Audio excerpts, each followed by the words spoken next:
Okay. Well, welcome to all the girls who have just joined us. Welcome to Advantage Testing's Math Prize for Girls Alumnae Panel. My name is Ranu Boppana. I'm a Math Prize volunteer, a physician, an MIT alum, and your moderator for tonight's program. Happy fall, by the way, and my background, as you might have noticed, is actually from the MIT glass pumpkin patch, great glass pumpkin patch, which happened a couple of weeks ago.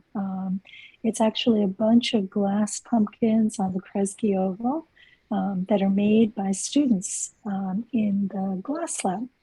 So happy fall.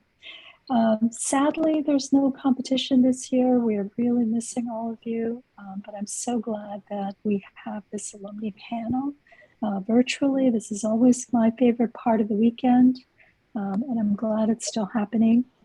Here, you'll get to hear in depth from a few alumni about their journeys after high school, and you'll get to ask your questions in the Q&A. So, add your questions as we go along, and you can also upvote other questions that you see in the Q&A that you would like answered. Soon you will realize, as I know, that the Math Prize for Girls alumni are an amazing group of young women, and there's absolutely nothing that they can't do. I'm going to briefly introduce each of the panelists, and then you'll hear directly from them. So joining us today, first we have Nitya Mani. She's a math PhD at MIT, working on graph theory and optimization problems that can be tackled using methods from algebraic number theory and probability. Prior to MIT, she got her undergraduate degree in math and a master's in computer science at Stanford. And she also worked at Jane Street as a quantitative trader. Next, we have Corinne Madsen. Corinne attended her first math competition in 5th grade and continued competing all throughout high school. While attending Mount Allison University, she fell in love with coding and switched over to computer science competitions. In 2015, Corinne joined Art of Problem Solving as a software engineer in a role where she could combine her passions for math, teaching, and computer science. Since joining AOPS, Corinne has held roles in technical and leadership positions, most recently as VP of Product at Beast Academy and Technology, where she leads AOPS software engineering, project management, and Beast Academy product development teams. Also, we have Melody Guan. Melody was an avid fan of math and science contests in her younger days. She studied chemistry and physics in bachelor's at Harvard, and her master's she did in statistics at Harvard. She started a PhD program in computer science before dropping out to work on self-driving cars at Waymo. Melody loves singing, dancing, watching movies, reading sci-fi, hiking, traveling, and playing with her pet turtle, which I think we can see in the background. And last but not least, we have Sarah Santucci. Sarah is a 2011 alumna of Math Prize for Girls and an internal medicine intern at Pennsylvania Hospital in Pennsylvania. Sarah just got off call and she's joining us from the residence lounge. Thank you very much for doing that, Sarah. Sarah will start her radiology residency next year at UPenn. She's originally from Mississippi, but moved to the Northeast to major in molecular biology and research gene expression at Princeton University. After she graduated in 2017, she went to med school at UPenn, where she was an ultrasound instructor and president of the Internal Medicine Society. She's always enjoyed developing her expertise in problem solving in a variety of areas, from math to growing orchids. She has found medicine to be a great fit for her desire to solve new problems on a daily basis. So thank you to all of our panelists for joining us today, and let's get started. let's start off by asking each of you to tell us a little bit more about yourself and what you're doing now. Nitya, why don't we start with you? Yeah, so thank you for the introduction. I am very excited to be in person doing my math PhD. I am right now exploring a variety of problems in different areas that include combinatorics and graph theory, more applied sorts of areas, like applications of theoretical ideas to machine learning and optimization questions, along with more classical areas of math. And I'm just coming from having worked in New York for a couple of years. So, yeah. Oh, Corinne?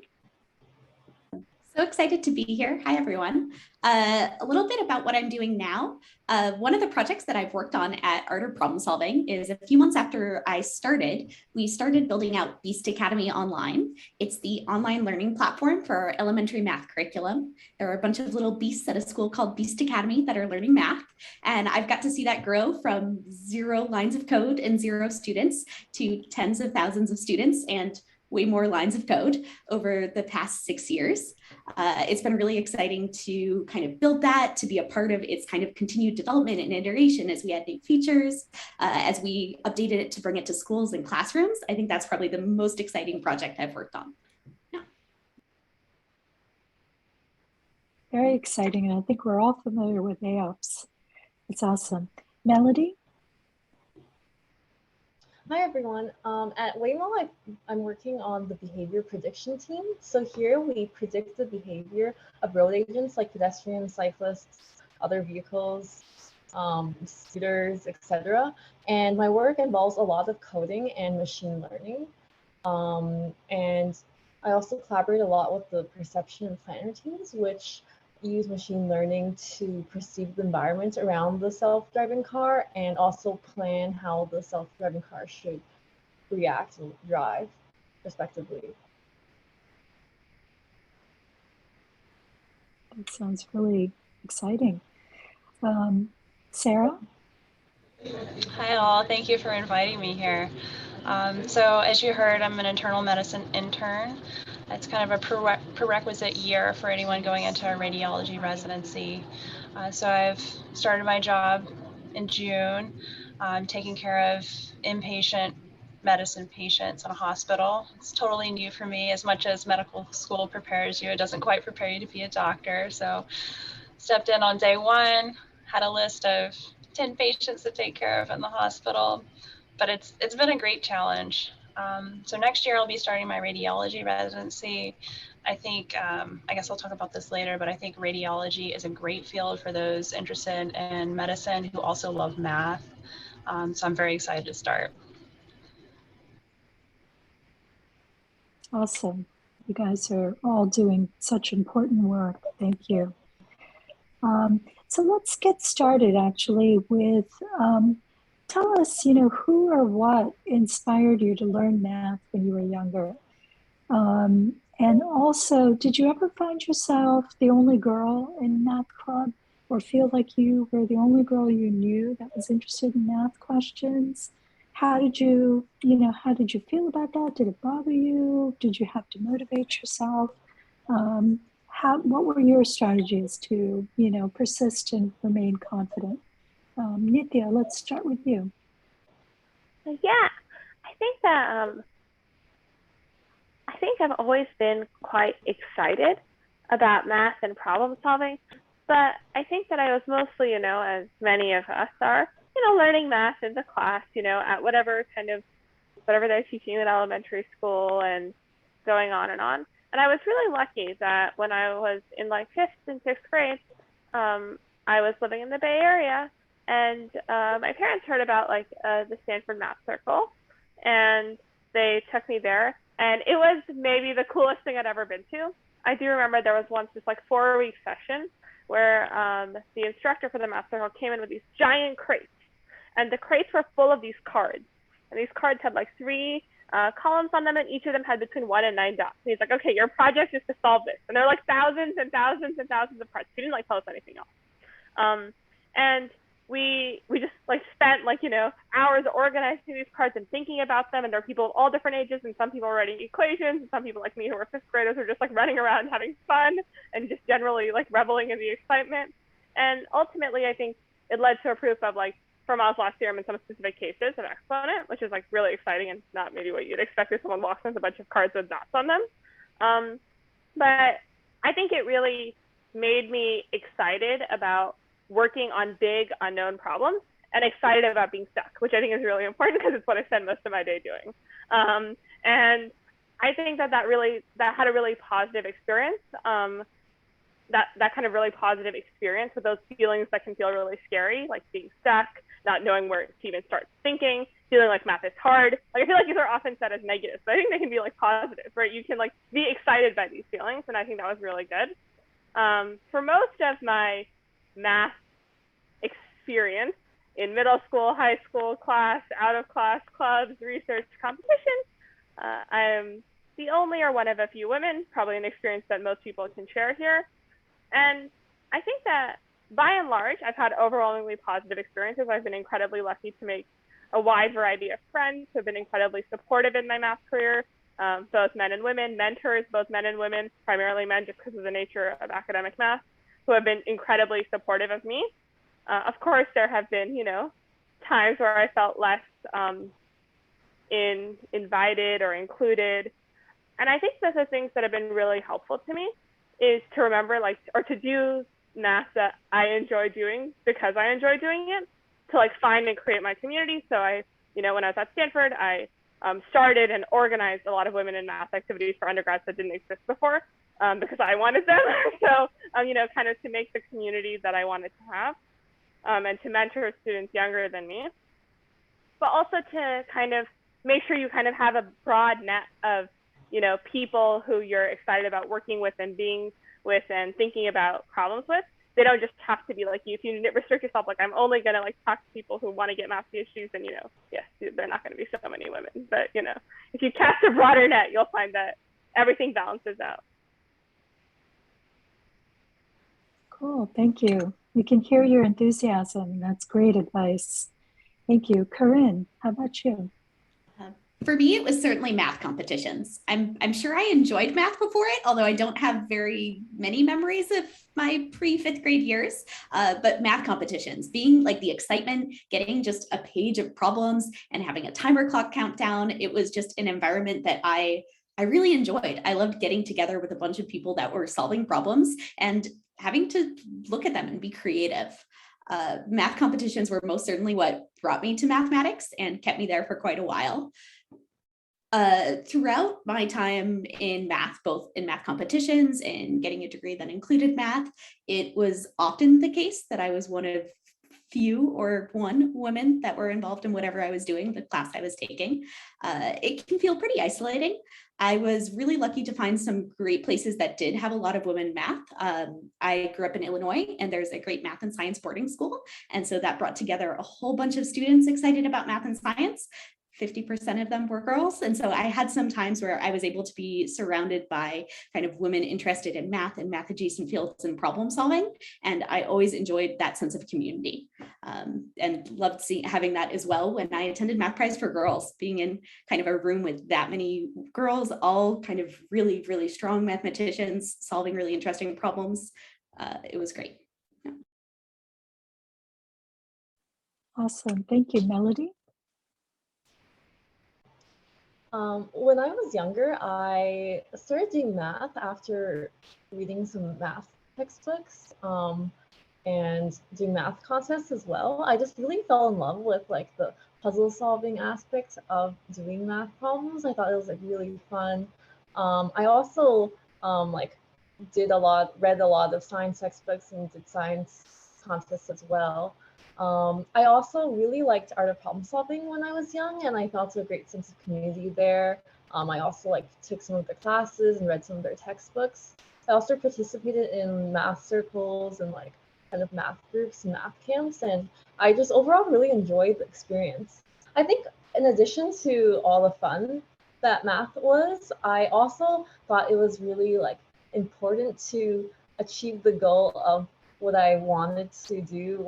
So I guess for context, I remember in particular there was a book called Cool Women that I loved as a kid. It was like every 2 pages was about this like cool historic female figure.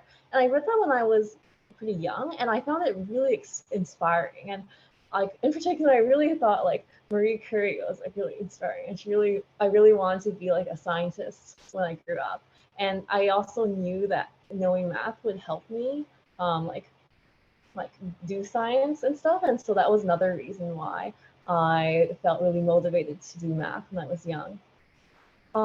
In terms of being the only girl, in basically like throughout high school, like junior high, high school, I was definitely frequently like one of the few females, but it didn't really bother me at that time. I think I was generally in a really supportive environment.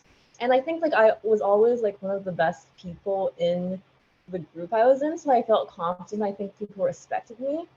But then like starting in college and after college, I found it a lot more difficult to be the only woman in like a STEM group. I think like there I was like no longer like always like the best person. There were a lot of people who were much better at like the classes or whatever. And then I also experienced more like self-doubt, also like sexism from others as well. So I guess the negative experiences kind of started after high school for me.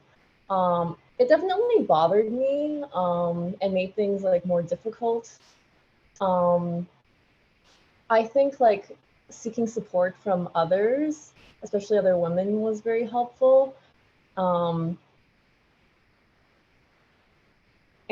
I think, let's see, like how did I kind of get over things? Yeah, I don't know. I think like some things just kind of negatively impacted me, and I sort of had to move on.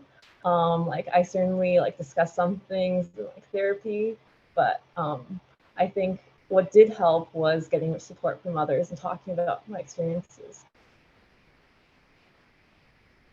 Great, thank you for sharing that. Sarah, how about you? Yeah, I think I can trace my interest in math back to a summer camp I participated in, I think when I was about in 4th grade. My grandmother took me all the way to Jackson, Mississippi from Greenville, Mississippi, which is my hometown. It was about 2.5 hours away. And we stayed in Jackson for the entire week of this summer camp. And I was definitely the worst student in this summer math class, by far the worst. But the teacher saw potential in me, and he told my grandmother, I would like to see Sarah attend this school when she's old enough. So sure enough, I went to live with my grandmother in Jackson, Mississippi, away from my parents, to attend this particular high school and learn math from this teacher. And it made a difference in my entire life. So really thanks to this teacher, Mr. Dave Olar, for my interest. When I finally joined his math class, he both taught algebra and math counts. I don't know if any of you participated in math counts. I imagine so. And this class, it was 14 boys and there was me. So I definitely felt out of place. And I think anytime you feel, either whether it's true or not, you feel like you're an outcast in your group, it causes you to doubt yourself. And he told me something.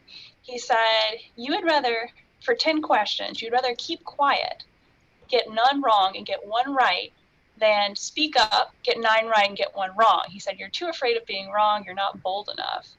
And that one piece of advice I've stuck with for the rest of my life. So if that applies to you, think about that. Think about, are you afraid of being wrong, and why? And I feel like this is something common that a lot of girls in math share, because we do feel different. You know, we're still not equally represented in math fields. So I think that answers the question. Yeah, thank you. What an incredible story. And it's amazing, you know, how just 1 or 2 people can make such a difference. And that's awesome. Thank you. Just a reminder to the girls, please do put your questions in the Q&A, and hopefully we'll get to some of them. But let's move right along. So now you've transitioned to college. Share with us a little bit. How did you choose what you were going to study in college? And if you didn't choose math, how do you think that your experience with math has shaped you? And if you had multiple interests, how did you decide among them? Nitya, let's start with you. Yeah, so I'm still doing math very much as my bread and butter, but I think it's definitely not to the exclusion of other things, and equally definitely not that I am only doing one very, very narrow thing. Like, I've always had incredibly broad interests. When I came to college, I actually came to college with a plan to study engineering physics and work on renewable energy, which is something I've also been very excited about, and I ended up, doing mostly very theoretical math.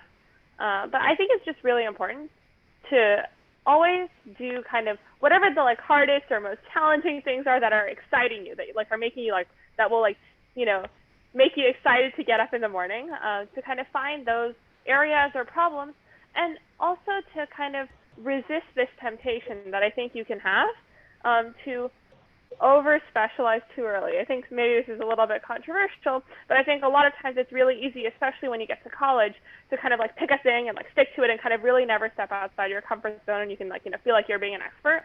And it can be kind of scary to step outside, but you'll often find, especially in math, that kind of your math dollar, if you will, can stretch a lot farther in areas where there aren't as many mathematicians thinking and working, or not as many people who think the way that someone kind of raised in an environment of problem solving thinks.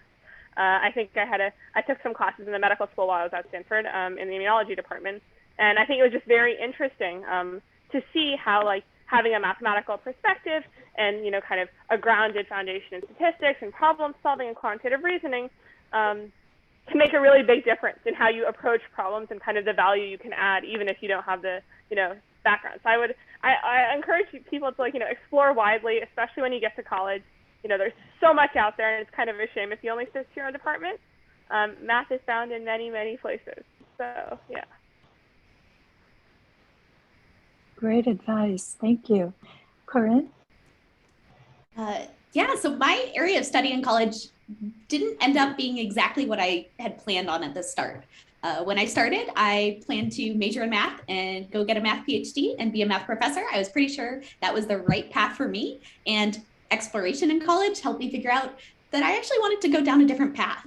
In my first year, I ended up taking, I think, what was just one of the standard math degree classes that was in computer science, and just fell in love. And I ended up getting a combined major. I didn't want to leave math behind, but I suddenly wanted to do this other thing that felt like it had so many similarities to math. It had so much of the same kind of problem solving, but a different sort of collaboration than math did. And so I ended up studying math in computer science.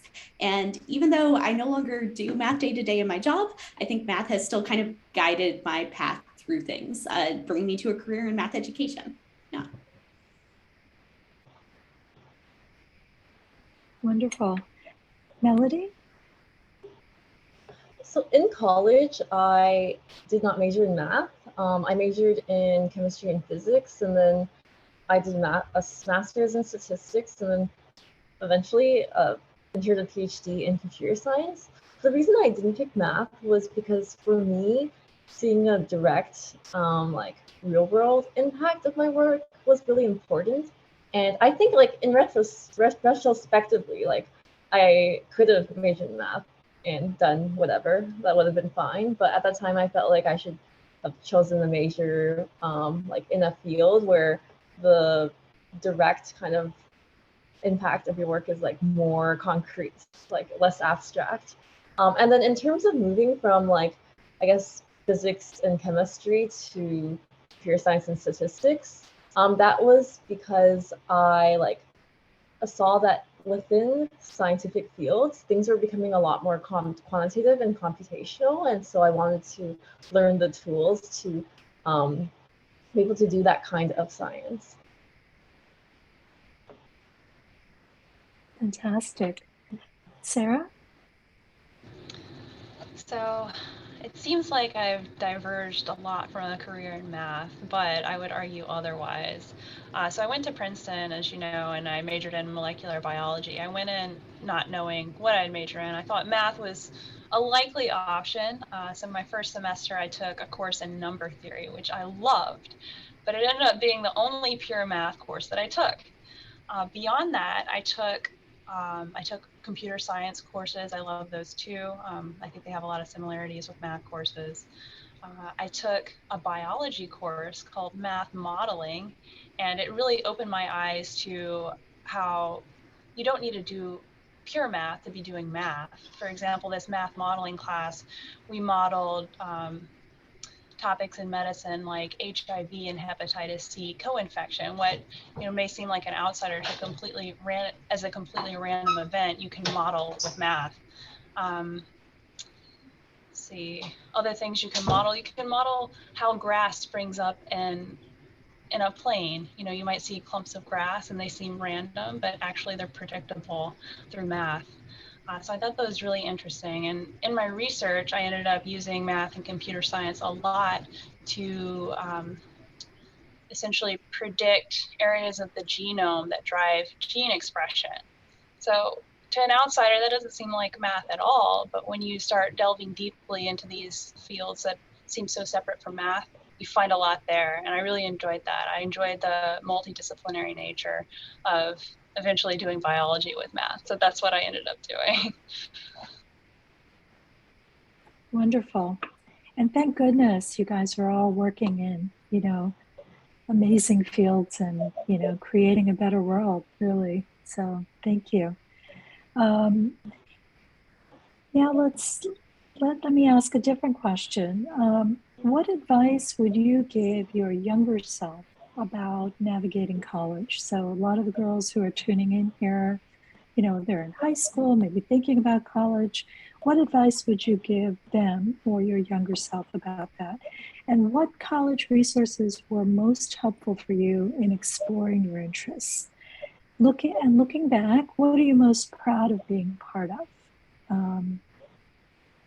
Let's start with you, Nitya. I don't know. I think it's really hard to say. I honestly think that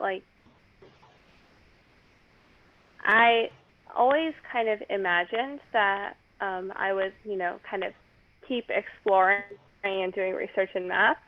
But I think it was pretty clear to me, in undergrad and going in, I was not the best researcher. I did not have the best ideas, I, did not wake up in the middle of the night having proved theorems, and kind of generally did not in any way correspond to whatever my mental model of what a mathematician was like. Kind of spontaneously having wonderful ideas. To be clear, I don't think this is actually how mathematicians behave, but I think that I feel I have no regrets about continuing to do math, even though it often felt the scariest decision. It often felt what am I doing here? Everyone around me is much, much smarter than me, which is true. It's a wonderful environment to be in. I think you should always try and be in environments where you're surrounded by people smarter than you. But, you often feel you're the odd one out. And I think that I feel, proud that I still made that choice to keep, pursuing a field even when I felt scared or I was out of place. Because I was just doing it because I love the subject and not letting, worries about, not having the requisite skill set or not being adequately prepared, because I know I'm never going to feel adequately prepared, stop me from doing the thing I love. Awesome. Corinne? I guess to start with, the thing I'd recommend most in college is explore. I found that exploration super valuable. It brought me to where I am today. Using summers as a time to really try out careers, fields, see what you'd like. I spent my first summer doing math research when I still thought I was going to end up getting, a math PhD, and I wanted to do math research, and it was great. I loved kind of the problems I was thinking about, and it was fun to do a summer job where I could occasionally stay home in pajamas all day and just write. But I ended up realizing it was pretty isolating, and I ended up finding that some of the computer science courses I took, some that were more kind of software development, that I kind of group projects where we were building things together, that was the thing that just sparked it for me and that I loved. And taking those kind of summers to explore just what different jobs would be like, I found really helpful for finding the right thing once I left college.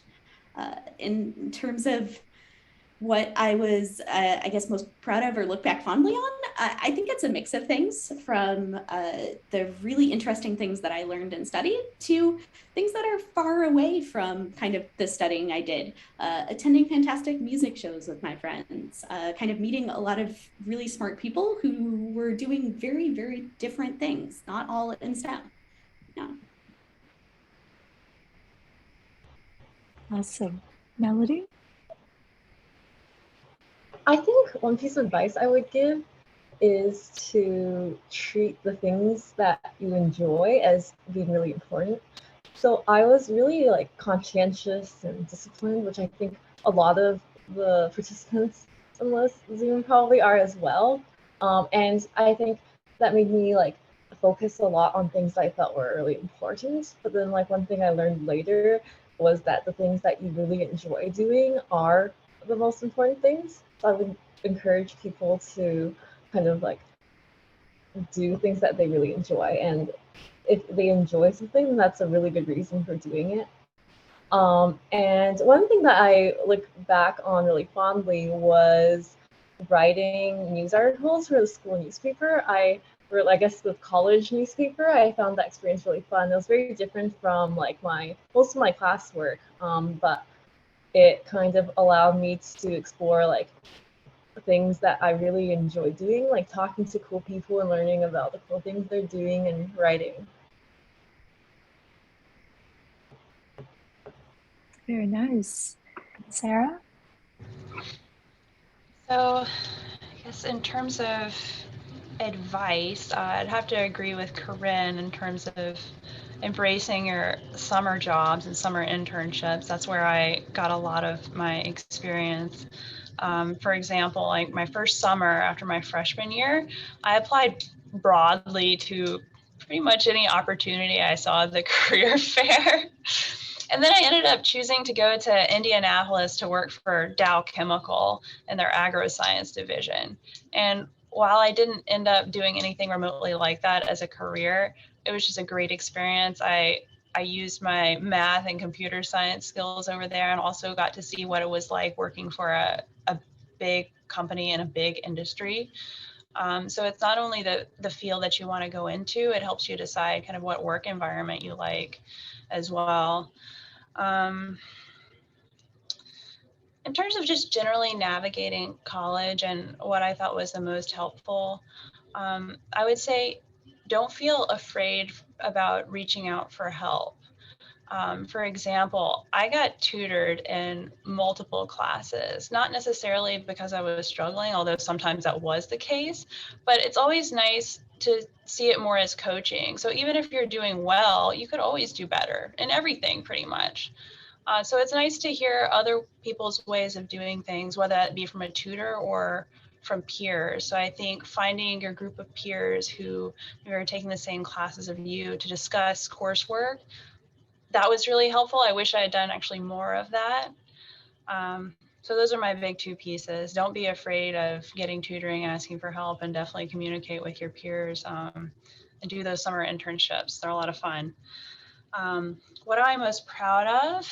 Kind of also want to answer Audrey's question here. She asked, did I conduct any faculty research, other research at Princeton related to biology? I already mentioned my research at Dow. It was confidential, so I can't really discuss it, but it was essentially designing genes for soybeans, so making GMO soybeans, which was really cool. I enjoyed that. And then at Princeton, I worked in the lab of Mike Levine, who is the director of the Genomics Institute there. So that's when I did my genomic surveys, looking for genetic enhancers, promoters, mostly in sea squirts, actually. They're a great model organism, underused, but that was a lot of fun, and I was proud of my thesis that came out of that.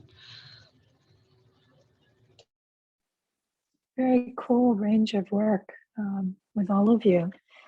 So let's shift gears a little bit. Tell us what balances your heavily academic focus. What extracurricular projects or other activities were you involved in that brought you the most joy or were most meaningful to you? Nitya?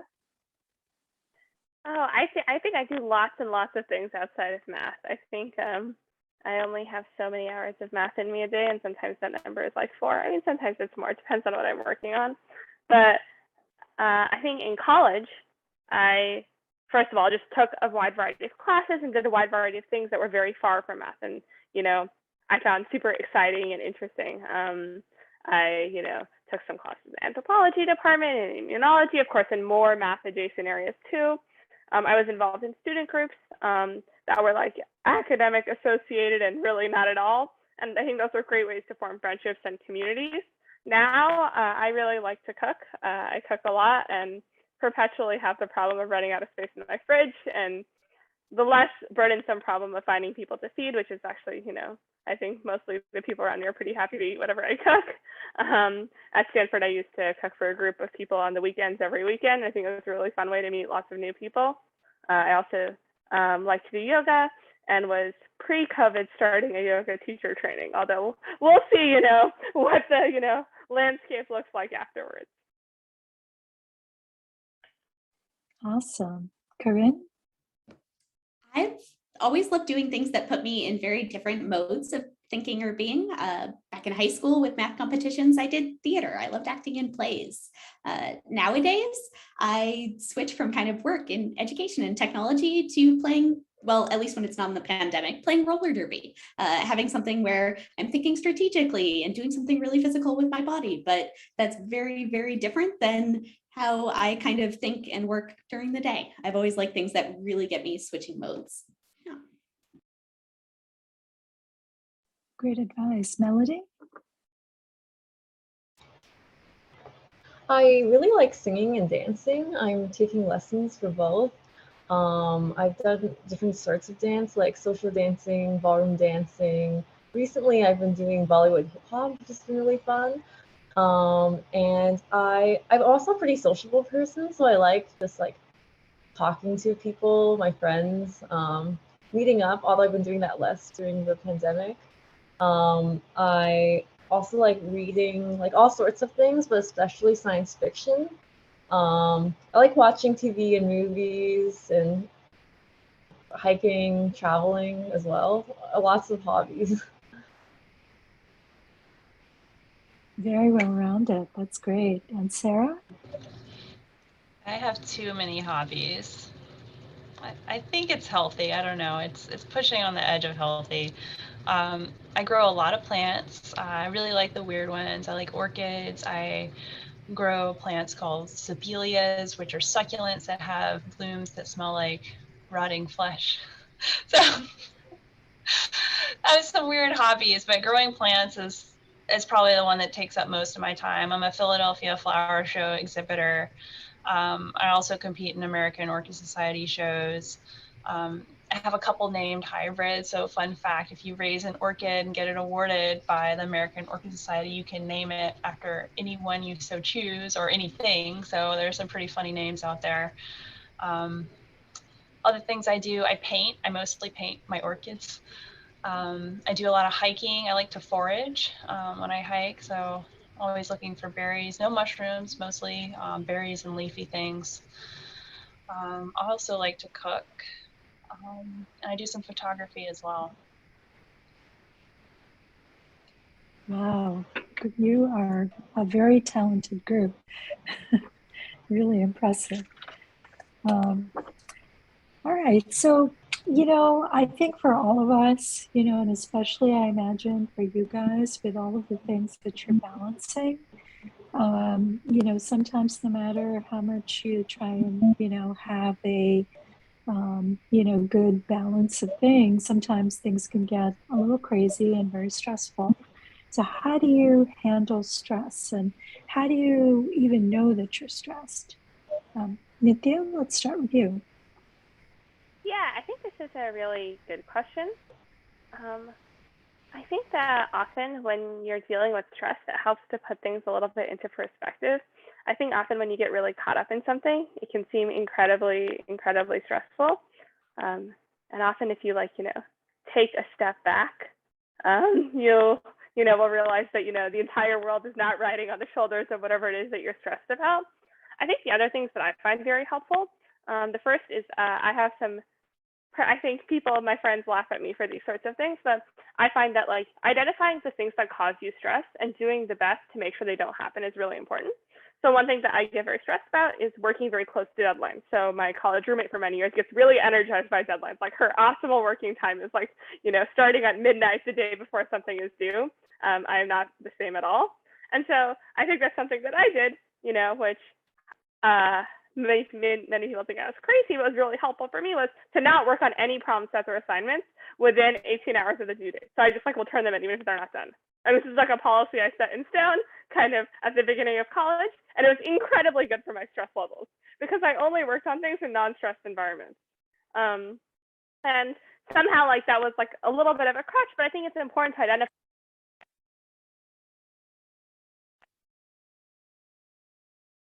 to take time away from whatever it is that you're doing kind of academically. Sometimes you can feel like you have tons and tons of work to do, or you're at a job, I was working in finance for a bit. And I think sometimes just taking a break for a bit can often be helpful, especially if it's something that's particularly hard or challenging. Often you are not getting smarter the hour 2 to 3 to 4 that you're getting stressed. You are just thinking of the same ideas that aren't working over and over again. So I think often taking a break is often actually productive, not just stepping away. So true. Corinne? My answer is going to really mirror the end of that answer, which is taking a break, doing something very different. When I'm feeling stressed, I love going out and skating or going and kind of reading a book, doing something that's kind of the exact opposite of whatever I was doing when I was being stressed or thinking about the thing that was stressful. Yeah.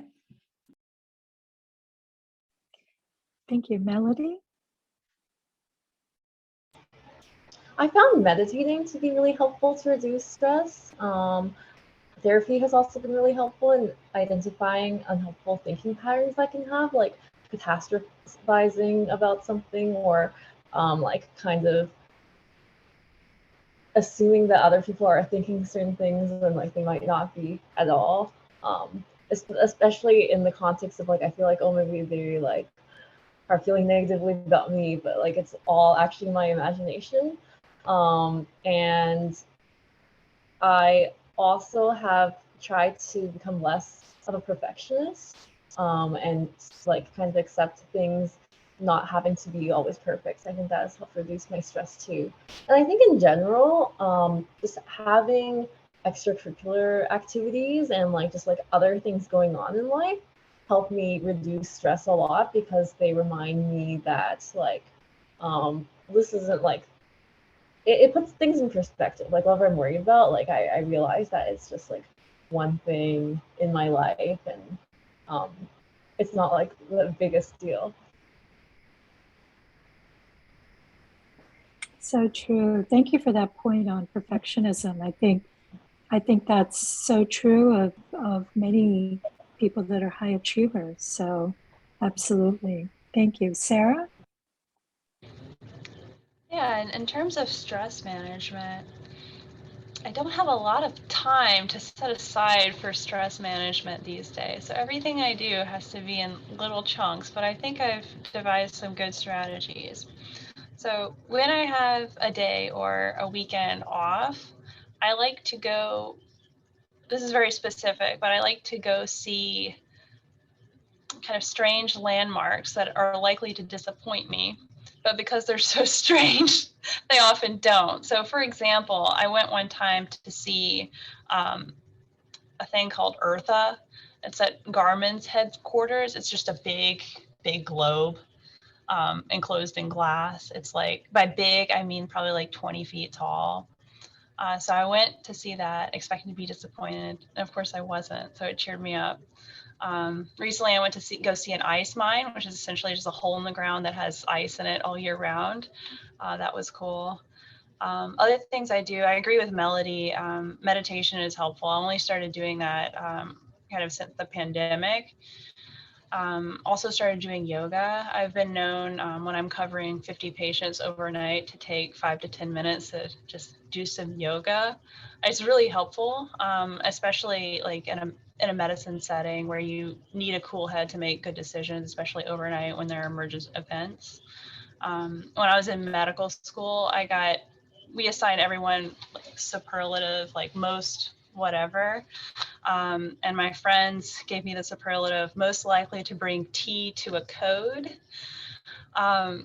which sounds like a rather dubious superlative, but I wear it with honor. I think taking a moment to drink a cup of tea is a great way to, at least for me, calm my nerves. And you definitely want someone with calm nerves coming to a code. So tea, yoga, day trips, that's what does it for me. Very cool. So much wisdom here on this panel. Thank you. My next question for you guys has to do with mentors. Do you feel like you had mentors? Were they, was having a mentor important to you, and why? And how did you go about finding mentors? Nitya? Yeah, I can say with like 1,000,000,000% confidence, I would not be where I was today, or even anywhere close if it wasn't for like incredible mentorship that I received in situations sometimes where I didn't expect it, or didn't actively seek it, but just because of incredibly wonderful, supportive mentors who went very far out of their way and out of the kind of bounds of like what you might think is like someone's responsibility to help support me personally. So I think this started in high school, where I had some mixed experiences, and was kind of reconsidering kind of doing more mathy things and moving towards things like better gender balances, and where I felt like more of my friends were. And I went to math camp the summer after my sophomore year, because like it seemed like it would be a very different math experience than the one I was having in classrooms and contests. And I absolutely loved it. And as part of that camp, we had kind of some counselors who were like, math PhD students who were there to, grade our homework and answer questions. And one of them was kind of, guiding me along. We had some projects where you like, read a math book and you read like a chapter and you like share it with the group. And I asked some questions after the program, and he was like, Nitya, like, these are open questions. Why don't you solve them? And I was like, me? Like who? Like, like Gauss proof theorems. Like, people like Nitya don't prove theorems. Obviously, I did not prove the theorem that I set out to prove.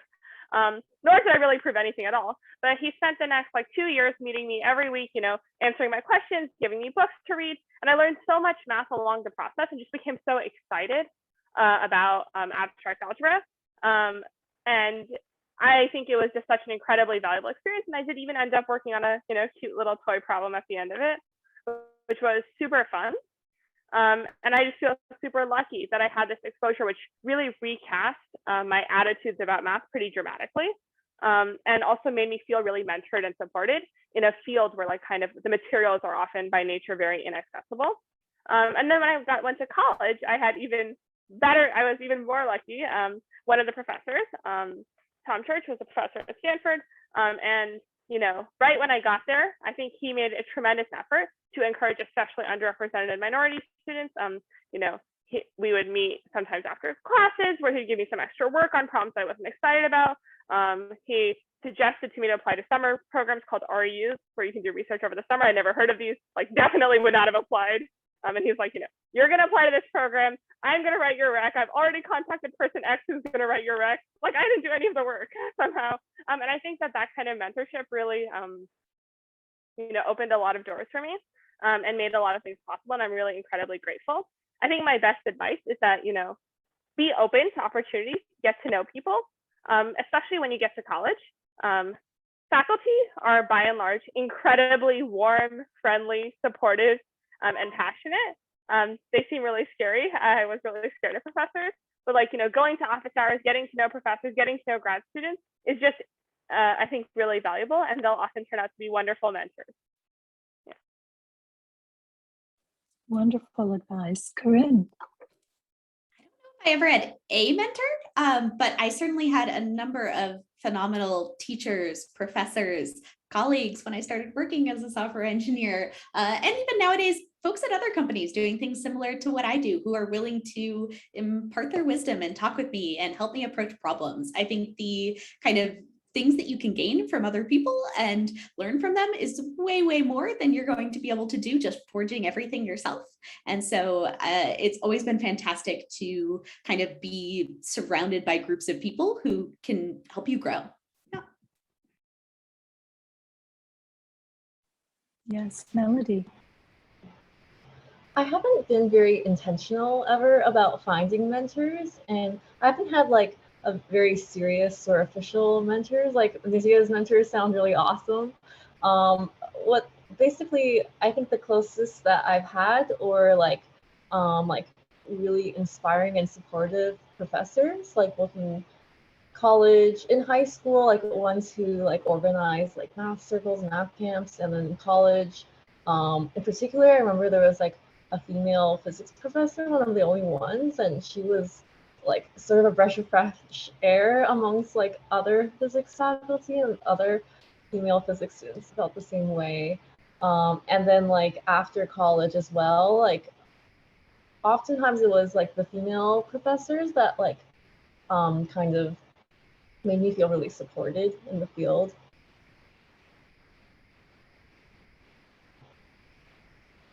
Thank you. Sarah?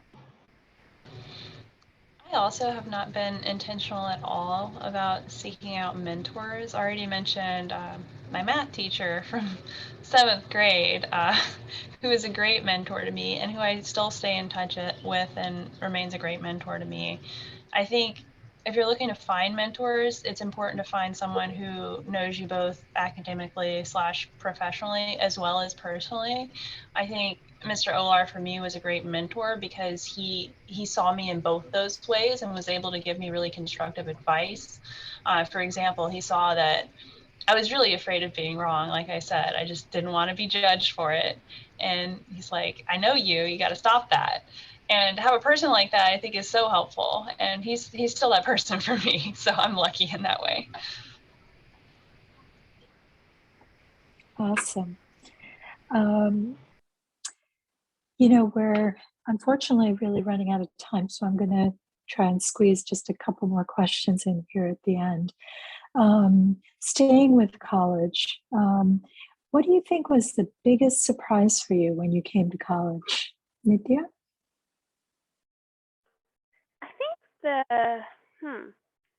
I think college was generally just a very big change of pace and a change of amount of freedom. Like, I think it's almost overwhelming. I think actually in your first year, it feels like maybe for some people, especially given what if you have some idea about what you want to study or not, you know, even though it might be wrong, at least you maybe feel like you have some structure, you have some classes, there's some core classes. But I think pretty quickly you get to a place where it's kind of wide open. You can do as much or as little as you want. You can work in whatever area you want or not. And I think that the huge amount of freedom and figuring out how to navigate that and set up structure that works for you, I think was like, you know, it was a really welcome change, I actually think, because, you know, I think you could work on really, really hard things, but only on the subjects you cared about or were excited about. And so I think that that was really nice, but also very surprising, because I think people tell you about the freedom you have, but the sheer number of options and the sheer number of choices you have, I think, can be surprising. Absolutely. Corinne? Other than people calling mac and cheese KD because I went to school in college, that was a little surprising. I'd say with the freedom, the kind of lack of structure and needing to build your own habits in the way that you approach studying in classes. I felt like my high school was phenomenal and kind of prepared me well for the types of classes and work I'd be doing in college, but not necessarily the lack of structure and having to build kind of my own way that I would approach kind of my work and schedule in college. No.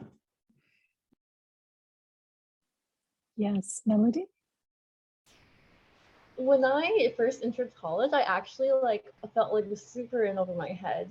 I got back on my feet like after a while, but I remember the first week of college, I was like just so overwhelmed with the workload and like everything. Like I was getting like lost. I had a really sheltered, I think, life in high school. I had to like walk through all these roads. I don't know, I was getting lost. I remember the first week I sat on like a street bench and started crying, and I called home, and I was like, oh, this is like just overwhelming, I can't do this. So like it was a pretty like big shock for me. I like kind of felt unprepared with like just everything that college was, like the really fast pace and like how things kind of work. Like I remember in particular, one of my classes like assigned like just like hundreds of pages of reading for like the next class, which is in a couple of days. And I was like, how are we supposed to do this? And I tried doing like reading everything at first because I thought that was what you're supposed to do. That's why I always in high school I just like did everything. But then I realized that like there wasn't actually an expectation of that, and like no one actually did that. But I wasn't used to it at all at first. That's a really good point, actually, all of you have made about, structuring your time, about study skills. It's a completely different level, when you get to college, and, people are different degrees of prepared for that. So it's a really good point. It can be quite a transition. Sarah?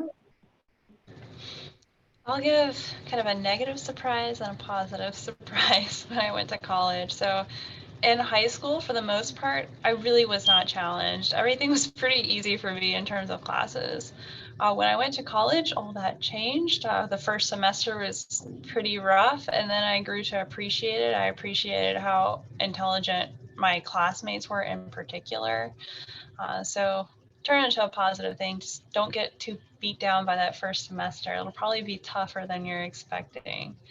The second thing, which is pure positive, is you transitioning from high school to college, you become a student who is just purely absorbing knowledge to an academic who is not only absorbing new knowledge, but creating knowledge with your ideas and your research. And I think that's a really exciting transition that can be hard. So start seeing yourself as maybe an expert in the fields that you really like, and start thinking of new ideas and exploring them. College is the perfect place for that. Awesome. Yeah, be an active learner, and do experiential learning. That's awesome. So gosh, you guys are just full of so much wisdom, and you've given all of us a lot to think about. Let me just end with one last question, and that is, what has being part of the Math Prize community meant for you? Nitya? I think that when I first came to Math Prize for Girls, I just remember it feeling so viscerally like shocking in such a pleasant way to see. I hope you all have a chance to have this experience in person, because I don't know if it hits the same way on Zoom, but just to see all these women in one room to take a contest, which is something you never see, right? Like you can go to contest after contest after contest for years. And even if everyone is nice and friendly, which is, maybe not strictly speaking true 100% of the time, it's not the same. And I think it was just felt like such a welcoming and open and like, wow, I didn't even know there were this many women who did math kind of environment. And I think that really meant a lot to me, to kind of feel like I was part of some community. And to feel like there were lots of other people out there who were excited like me about the same sorts of things that I was. Like I wasn't like, all alone. Like you found your people. Awesome. Corinne? It's phenomenal to be part of such a strong and smart community of women who are mathematicians, or maybe not mathematicians, but who love math. And it's also powerful in that it's already folks who have done Math Prize are doing phenomenal things out in the world. In a few years, I expect to see so many of you out in the world doing so many phenomenal things that in some way probably stem from the kind of math and things that you're doing today. I hope I see at least a few of you at Art of Problem Solving in internships or helping train the next generation of mathematicians. Yeah. Wonderful. Melody? I definitely want to echo what Nitya and Corinne said. I just thought it was phenomenal to see like so many women in one room when I was doing Math Prize for Girls back in the day. And I feel really like happy and honored to continue to be part of the community, like by talking to you guys as a panelist today. Thank you, Sarah. I think it's the community, so I'm kind of agreeing with everybody here. I don't know if you guys still, all our listeners here still use Facebook, or if maybe TikTok has completely superseded it, but I made Facebook friends with a lot of the people I met in Math Prize, and it's just so cool to see where they've ended up. So it's an amazing network. It was both humbling and really an honor to be a part of that huge auditorium with so many brilliant girls participating, and to stay in touch with them for a while later, and obviously to be a part of this. It's just eye-opening to what people are doing. Absolutely. And it's eye-opening for us too. I think every year I'm just so inspired by hearing from all of you and seeing what you're doing. So thank you so much to our panelists for being here today and for sharing and giving great advice. And thank you to all the girls who joined. We can't wait to see you in person, hopefully next year. And thank you for making the world a better place. You guys are awesome. Thank you. Good night, everyone. Thank you so much again. Thank you.